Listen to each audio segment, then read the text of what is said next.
ایک زمانہ تھا کہ ایشیا میں شاعروں کی زبردست فیکٹری پائی جاتی تھی۔ ہر روز نت نئے شاعر اور رنگ برنگے کلام مارکیٹ میں آتے رہتے تھے۔ نظم، غزل، قصیدہ، مرثیہ اور ایسی کئی نسلوں کے ہزاروں شاہکار دھڑا دھڑ پیدا ہو رہے تھے۔ ایسے میں خدا کا کرنا یہ ہوا کہ درمیان میں انگریز آ گیا، اور انگریز جب آیا تو اپنے ساتھ بندوق لے کر آیا۔ بندوق ایسی ظالم شے تھی کہ اس نے شیر پر قابو پا لیا۔ شاعر بیچارے حیران ہو کر یہ سوچنے لگے کہ ہماری فیکٹری تو بڑی زبردست چل رہی تھی، پر یہ کیا ماجرا ہے کہ جیسی یہ بندوق چلتی ہے ہماری شاعری نہیں چلتی۔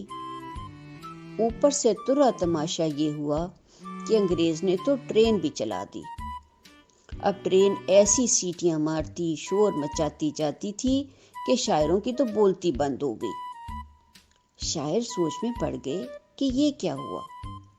زندگی تو بڑے مزے میں گزر رہی تھی، شعر لکھے جاتے تھے، لوگ سنتے تھے، سر دھنتے تھے۔ پھر ویسے بھی تذکرے محبوب کے تھے، اس کے اعضاء کے تھے۔ کہیں بڑی بڑی بھینس جیسی آنکھیں تھیں، کہیں سیب جیسے خون سے بھرے لال گال تھے، کہیں کالی سیاہ خوفناک رات جیسی زلفیں تھیں، اور کہیں کناتوں جیسی لمبی پلکیں تھیں۔ پر ان ساروں کو جوڑ بھی دیں تو ٹرین تو پھر بھی نہیں بنتی تھی۔ اب مسئلہ تو مسئلہ کشمیر تھا، مگر شیر کے اندر بھی بڑی طاقت تھی۔ اس نے ارادہ کر لیا کہ دنیا ادھر کی ادھر ہو جائے، بندوق کو شکست دینی ہے۔ چنانچہ توپ قسم کے شیر بن بھر کر مارکیٹ میں آنے لگے، لیکن نتیجہ پھر بھی صفر نکلا۔ بڑے بڑے شیر بھی ایک گولی تک تیار نہ کر سکے۔ ویسے وہ گولی جیسے تو ہوتے تھے، لگتے بھی ٹھا کر کے تھے، پر مرتا کوئی نہیں تھا، یا مر بھی جاتا تو بچتا ہاتھ میں پھر بھی کچھ نہیں تھا۔ ہائے ہائے، کیا عجیب مصیبت تھی۔ شیر کو بندوق کبھی پسند نہ آئی تھی۔ اس کا دل چاہتا تھا کسی طرح سے جا کر بندوق کا گلا دبا دے، پر مسئلہ یہ تھا کہ اسے یہ پتہ ہی نہیں تھا کہ اس کا گلا ہے کہاں اور اس کو کیسے دبایا جاتا ہے۔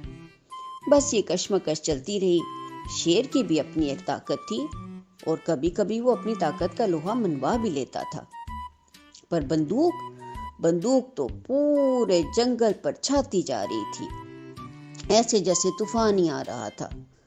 درخت جڑ سے اکھڑ گر گئے رہے تھے، پتے ٹوٹ ٹوٹ کر بکھرتے جا رہے تھے، جانور سرپٹ بھاگ رہے تھے۔ عجیب نفسا نفسی کا عالم تھا، اور سخت گھبراہٹ کا دور دورہ تھا۔ جب پانی سر سے گزرنے لگا تو شیر خود اپنے ہی احاطہ میں پناہ گزین ہو گیا۔ آنکھیں بند کی اور سوچنا شروع کر دیا، یہ کیا ہو رہا ہے؟ میری ساری طاقت ختم ہوتی جا رہی ہے، میں مر رہا ہوں، یہ سب کیا ہو رہا ہے؟ کیوں ہو رہا ہے؟ سوچتے سوچتے اسے یکدم ایک خیال آیا، کچھ غلط تو نہیں ہوا؟ غلطی کا لفظ اسے بھلا معلوم ہوا۔ سوچا کچھ اور سوچتا ہوں، بھلا کیا غلطی ہوئی ہوگی؟ ذرا دماغ پر اور بوجھ ڈالا تو اس کی آنکھیں ایک دم کھل گئیں۔ میں تو محبوب کی دنیا کی سیر کرتے کرتے انسانوں کی دنیا سے ہی باہر نکل گیا تھا۔ یہاں تو مارکیٹ صرف محبوبوں کی ہی نہیں ہے، بندوقوں کی بھی کھلی ہوئی ہے، اور محبوب اور بندوق کا تو کوئی مقابلہ ہی نہیں۔ خیر، شیر کو سمجھ آنی شروع ہو گئی کہ اگر میں نے زندہ رہنا ہے تو میں نے اپنا راستہ ہی بدلنا ہے۔ زلزلوں اور طوفانوں کے اتنے پھٹتے بموں کو روکنا ہے تو مجھے کوئی نیا بند باندھنا ہے۔ اب شیر کا دماغ کام کر رہا تھا۔ اس نے اپنی عقل کی اینک لگا کر محبوب کی جگہ بندوق کو رکھ کر دیکھا، چاروں طرف گھوم پھر کر اس کا جائزہ لیا۔ اسے لگا یہ بھی کوئی ٹھیک چیز نہیں ہے، اس کے اندر خطرہ ہے، وہ خطرہ انسانوں کے لیے بھلا نہیں ہو سکتا۔ شیر نے اپنی عقل کو اور چمکایا، اور چمکتے چمکتے وہ ایسا چمکی کہ اس کے اندر کی شعور کی آنکھ کھل گئی، اور جیسے ہی شعور کی آنکھ کھلی، شیر کو ساری بات سمجھ آ گئی۔ اسے پتہ چلا کہ میں تو بنا ہی دراصل شعور سے تھا۔ یہ محبوب اور بندوق اصل میں میری دنیا تھے ہی نہیں۔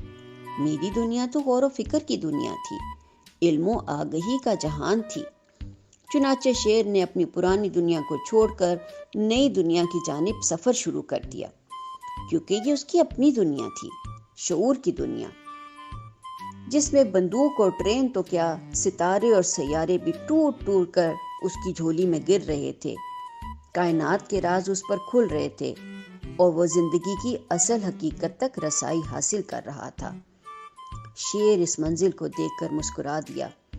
اس نے اپنے احاطے کی چار دیواری گرا دی اور اپنی نئی شعور کی دنیا میں داخل ہو کر زلزلوں اور طوفانوں کو مقابلے کی شیر دلانہ دعوت دے دی۔